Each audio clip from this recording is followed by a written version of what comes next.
About last night, the Bulls beat the Thunder in the United Center thanks to a dominant fourth quarter performance by Derrick Rose, who had 12 of his 29 points in the fourth. Stephen A., has your faith been restored in Rose? Well, listen, let's be clear about something here.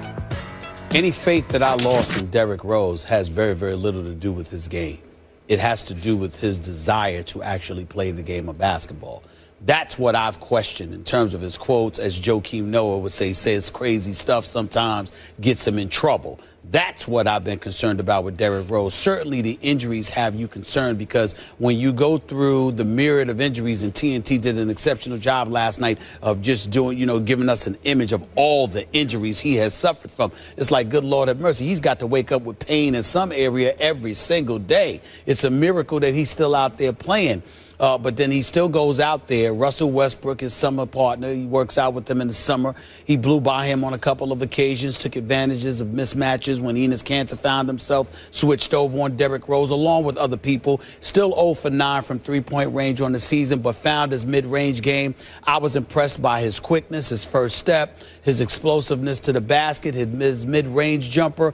I liked all of those things. With Derrick Rose, there's always a question as to how long it can continue because of the injury issue. And it doesn't even have to be a severe one. Because of the multitude of injuries he suffered from, you never know how much the wear and tear of an 82-game schedule could wear on his body. And some days he doesn't seem to have the lift. He doesn't seem to have the speed. But when you see what you saw last night, it reminds you of how great this kid can be when he's got his game going. There's no question in my mind about that. So, one of the things that I said is that if you're Chicago, paying him $20 million this year, paying him $21 million next season, when you think about the possibility of him moving on, I said yesterday specifically on my radio show, I'm like, don't move him now, because he came into last night's game having scored 8 points, Skip, in each of the last 3 games. Well, you don't want to do anything with him when his market is low.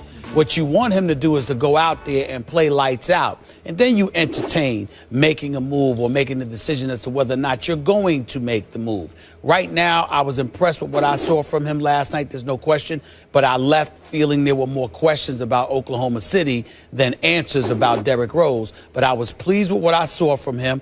And it's impossible, if you know the kid, to actually root against him. He's an incredibly nice kid, and we know that he can play when healthy. It's not like he's some scrub. He's just been suffering from the injury bug. But I saw what I saw last night, and if he can hit his mid-range game and display that kind of speed, he's going to do damage against an awful lot of guys in the NBA, and I think that it's going to bode well for the Chicago Bulls, because we've been looking at Cleveland, Miami, Washington, and Milwaukee, and we sort of forgot about Chicago because Tom Thibodeau had departed.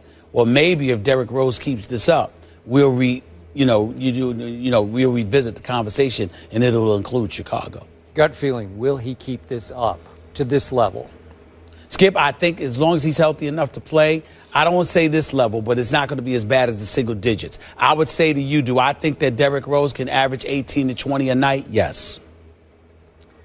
Not 29. I know we're way early in this season, but what struck me after that game was over last night is that game was something of an indictment of Derrick Rose and his passion or desire or urgency with which he attacks the game of basketball. Right. And by the way, I got the last 3 games at 8, 6, and 4. He did have an 8, but the 8 was in a loss at Detroit, and then he only scored 4 in a blowout loss at Charlotte. Yeah, you're right. You're right. All right, so not to, no big deal. But okay, so he goes 8, 6, 4. Then he scores 10 in the last 3.5 minutes against the Oklahoma City Thunder of Russell Westbrook and Kevin Durant. Yep. Well, that's pretty special stuff. That's all-star stuff. That's former MVP style stuff, right? Yes. And I'm thinking, where was that? I'm sure a lot of Bulls fans think, where did that come from, and why don't we see more of that on a nightly basis? I don't know. He is a good kid. He's also a little strange sometimes, a little hard to read, a little, what are you thinking? He's gotten a bunch of bad breaks with his injuries, obviously. Has he come back as quickly as he could? I don't know, but a lot of Bulls fans obviously think he hasn't worked hard enough. Not that he hasn't worked hard enough, he hasn't pushed himself hard enough to take the risk to come back maybe on time. He's taken more time than he probably needed to get completely healthy.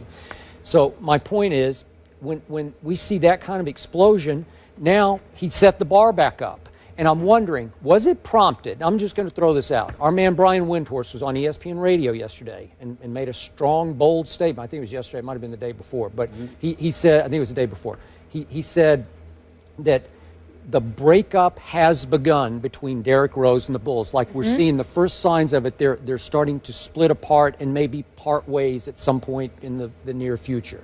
Okay? Do you think that got back to Derrick and it hit him?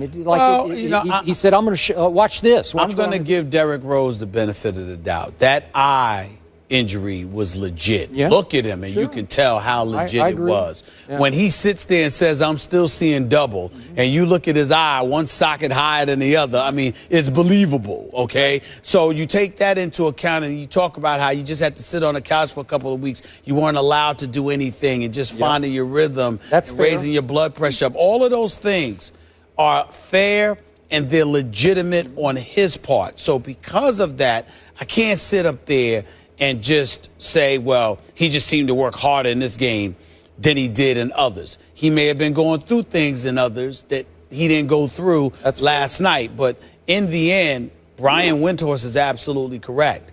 And logic says so.